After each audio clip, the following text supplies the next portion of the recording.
Кайрымдуу коомдук фондуна жардам сурап кайрылган жарандар күн санап өскөнүнө байланыштуу колубуздан келгенин каалап, ар бирин интернет айдыгына чыгарып берүүгө аракет кылуудабыз. Бул жолу дагы Бишкек шаарында жайгашкан эне жана баланы коргоо улуттук борборуна бардык. Бизди Келгин Мураканов Бекжан аттуу уулу Оробалда жатат деп чакырган.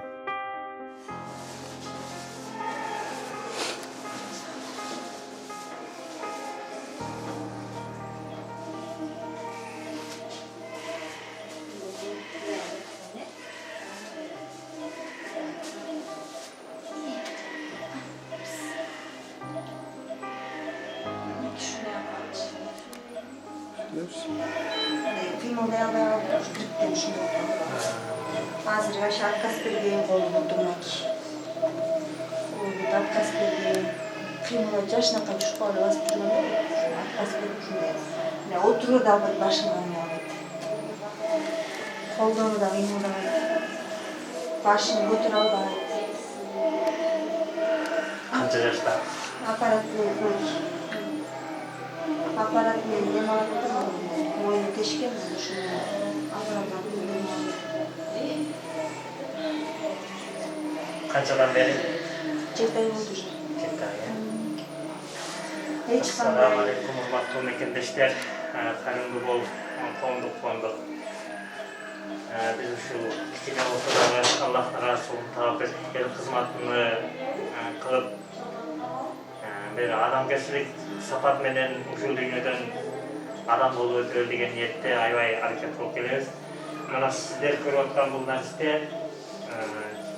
7 айдан бeri ушинтип кыйналып атат экен, бирок бул баланын диагнозу сейрек кездешкен диагноз экен. Кыргызстанда бирөө эле деп атат азыр, Кыргызстанда бирөө эле экен. Айма азыр бул балага кичине да болсо колдоо көрсөтүп, колдон келген салымды кошуп, ушуну бир Индияга алып барып, чет өлкөлөргө барып кичине дарылатсак деген ниетте биз келип отурабыз. Алла таала ичинде ортасы мына апасы дайыма жанында мына 7 айдан бери ушу больницадан чыкпайбыз деп жана эле бизге айтып, аябай бир кейип турган кези Allah Teala'nın içinde ortasın. Mına kelingizler, bul narsanenin ahvalı öte ağır. Günden günge kıynalıp, gün ötken sayın kıyınçılıkta boluplarına öpünçlü olup atat. Uşunu bir Indiya memleketinde aparıp kırgözüp, oşul jaktardağı Ukrayna şifa bersin. Kiçineye bir hareket bulup körgüstürü uşul jaktar. Көрөтсөңүздар деле баланын акыбалы өтө оор азыр көрсөтүлдү. Өзүмөн тамак чайдык. Мурдун эмне чебесин. Намаз чыгып калганда полностью бааны. Тамак мурдунан, Буттан алып, менен келди. Инфекционный больницадан болгон, ушундан инфекционный больницага жашынакай баламды көтөрүүгө баргам. Колума ошо колду тиштеп алганды берип коюшту. Mesele yapardım ya. Angina üçüncü detskiga alып баргандан кийин балаңар ангина экен деп элчиген да, инфекционный болгон. Сен бизге карабайсыңар, инфекционныйсың. Анан баягы оюмда сразу инфекционныйга жиберишет деп, инфекционный бар, бирок өзүм жаткым келген жок. Баламды көтөрүп алып барсам, ангина болуп калыптыр, үйүңүздөн деле дарылай бериңиз болот дедилер. Мен кетип калдым, үйгө барып, баягы айткан дарыларды берип, айтсам балам ошо кусуп жиберди. Температурасы 39'dan çıkıyor oylanan. Kayra götürüp alıp geldim. Götürüp alıp gelsem, palatada yatıp koştu, koridorda yatıp koştu. Koridorda yatıp, anan ertesi gün anan psikologda baskırsene vraçlar yok. 2 gün bana yatıp bir baskırsene geçince reanimasyona çıktı. Oşondan keyin balam süylöbey de aldı, mutlu oldu ısıtmaya aldı.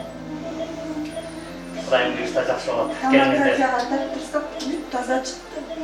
Анан жүнүнө салбай чыкты да, силер ушу грипптен осложнение болуп турушат. Элдин жардамы өткөндө да чыкканбыз интернетке 6 ай мурун.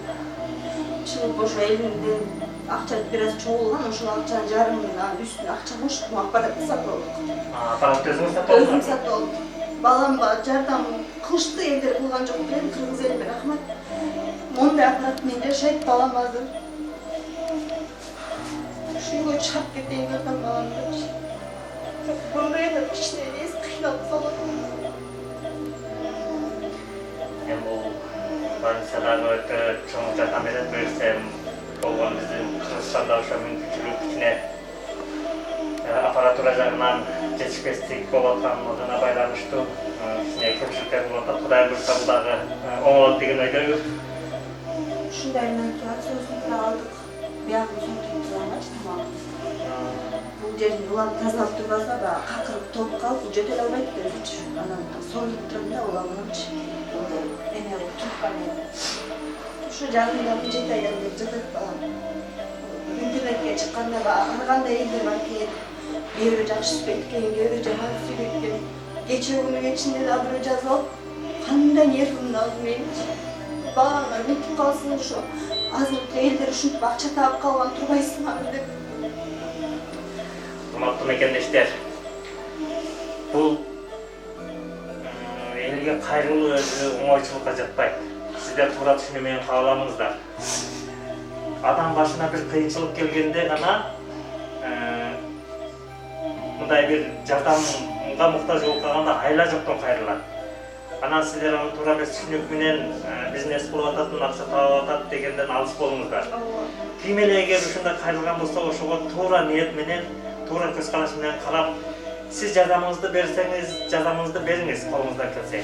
Эгер колуңуздан келбесе, анда жаман сөзүңүздү токтотуңуз. Ошо жаман сөз дагы кейип аткан адамдын кейгенине дагы бир кошумча салым болот да, бир оор кайгынын үстүнө дагы оор кайгы кошосуздар да. Ошон үчүн жок дегенде сиздер жардам бере албасаңыздар, жакшы сөз айтып коюңуздар. Бул дагы садака, жакшы сөз адамдын жүрөгүнө дагы бир аз болсо дем күч берет. Ошон үчүн бул нерсе мына биз канча убакыттан бери ушул үстүнө жүрүп атабыз. Оруудан бизнес кылган эч ким жок. Келиңиздер. Колдон келишинче салымыбызды кошолу, жаман сөздөн алыс бололу, жаман ниеттен алыс бололу. 5 вакыт намаздын аркасынан дуа кылайлы. Аллах шифа берүүчү, орнунда Аллах берүүчү. Ушул кичинекей нерселер Аллах таалам шифа берсин. Аман сен оңолуп кетишине себепчи болуп калайлы. Бекжан Муктаров 2017 жылдын 9 августунда жарык дүйнөгө келген. Энеси Мээрим Ырысалиеванын айтымында чуркап жүрөлү ооруп калып, андан кийин ушул абалга түшүп калган. Азыркы доктурлар синдром Гиена-Барре деп диагноз койгон. Бул оору менен Кыргызстанда биринчи жолу катталып, Бекжан бөбөгүбүз бул синдром Гиена-Барре менен жалгыз гана ооруйт. Ошол сиздерден кайрылган ушу балам ушул акыбалга түшүп калганынан грипптен ооруп ушундайга түшүп калды. 7 айдан бери жатат ушу больницада. Сиздерден жардам сурайм, дагы да болсо мынакей баламдын акыбалы ушундай эле, ушуга да Кудайга шүгүр. Кулагы угуп калды азыр бир аз. Акыбалы аябай начар болчу буга чейин. Азыр Кудайыма шүгүр, мынакей мурдунан болсо да тамагын ичип, ушу зонттон сиңирип атат тамагы. Баламдын жанынан ыйлагым да келбейт да. Ошол мына мондай аппарат алды. Мондай увлажнитель алдык. Бул өзү эле 150 миң болуп турат. Үйгө чыгып кеткенге аракет кылып атабыз. Үйүбүз кой ташка барганга мүмкүнчүлүк болбой атат да бизгечи азыр. Баланы багып. Ортодон аппарат менен жаткан бала болсо, деп врачтар эметип атышат да багып. Эметип каласыңар, үйгө алып келип турган болсоңор да, жакын могу жерден квартирага ошо караштырып атам. Квартирага чыгып балам үчүн. Баламды алып чыгып кетейин деп аткам, жалтырат да. Убакыт керек дейт, убакыт болсо да бүтүн лечение кылсак болот экенби? Бул аларда гарантия берип атат да, Индияга да кайрылдык. $15,000 дейт Индияга 3 айга. Гарантия бербейт экен. Гриптен синдром Гиена-Барре деп ушинтип айтылат экен. Мен мындайды биринчи жолу ушул Кыргызстан боюнча ушул оору бизде эле бар экен. Гриптен ушундай болуп калган экен. Жашын апай чуркабында жүргөн балам ушинтип калды. Эми Кудай берген менен Сүйлөп жүрүп гриптен ушундай болуп калды. Hazır aparatı çekip koysam deme almaya kalktı. Biraz göndüreyim desem de göndürtmen gibi öpküsüмен oyak diyaframa dep koyken o diyaframası mышцалар иштебей калганда отказ берипчи. Паралич болуп калган полностью. Аппарат менен жашоосу баламды ушул сиздерден жардам сурайм. Бутуна туруп кетти ушул аракет кылып атабыз болгон күчүбүздү. Ушундай болуп атат биздин акыбалыбыз моундайларды алмаштырып турушубуз керек. Баламда үйгө чыгып кетсек ушуларды Москвадан алдырдык. Бир Москвадан бир группа ачылган, ошо азаматтан кийин ошол группадан болуп калдым да бизге баягы Айжамалдын элесине деп бир группа ачылып, Элиза деген эже ошол группага кошуп бизди. Анан бир аз акча чогулуп ошол жерден 12.000 рубль чогулгандан ошол акчага ушундай алдым. Мына шымылды бул өзү эле датчик деп коет, бул аппараттын артына туташылат экен да, бул кислород коет. Бул өзү эле 17.000 рубль ушундай турат экен, анан муну мен тааныш аркылуу арзан алдым да. Ал шлангыларды бат-бат алмаштырып турушуңар керек, э? Мына урматтуу мекендештер, сиздер көрүп аткан эжекебиз өтө оор акыбалда чынында. Алла Таала метрик машина салбасын. Мына аппаратура жок болсо, бала дем ала албай калат экен. Баланын дем алуусу дагы аппарат аркылуу болуп атат. Биздин дем алуубуз азыр кенен эркин дем алып атабыз, бирок ушу дем алуунун акысын дагы кичине берип турушубуз керек. Дем алып атканыбыздын садакасын дагы берип турушубуз керек. Келиңиздер, Кайдыгер Карабайла, биз жүрүп жүргөн жүрүшүбүзгө Алла Таала берип койгон ден соолугуна шүгүр келтирип, ошол ден соолуктун барына дагы ыраазычылыкты билдирип туруп, ушундай мекендештерибизге Аллах берген рызкыдан кичине бөлүшүп коюуну эч бирибиз мындай Кайдыгер Карабай ушул мекендешибиздин жакшы болуп кетүүсүнө аракет кылайлы.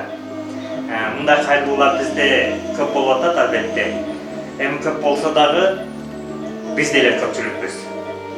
Ар бирибиз кичине 100 сомдон бир кызыкчылыгыбызды токтотуп койсок, ушундай мекендештерибиздин жакшы болуп кетүүсүнө себепчи болуп калабыз. Бул көрүнүштү көрүп жүрөгү ооруйт. Үмүттүн шамы оңой менен өчпөйт эмеспи? Бекжандын ата-энеси чет өлкөгө алып барып дарылатайын дейт. Бирок бардыгы эле келип акча каражатына такалат. Ошол себептен кайрымдуу элдин алдына чыгып жардам сурап жатат. Ал эми биздин каналды калтырбай көрүп келген мекендештер Кайдыгер Карабай деп толугу менен ишенебиз.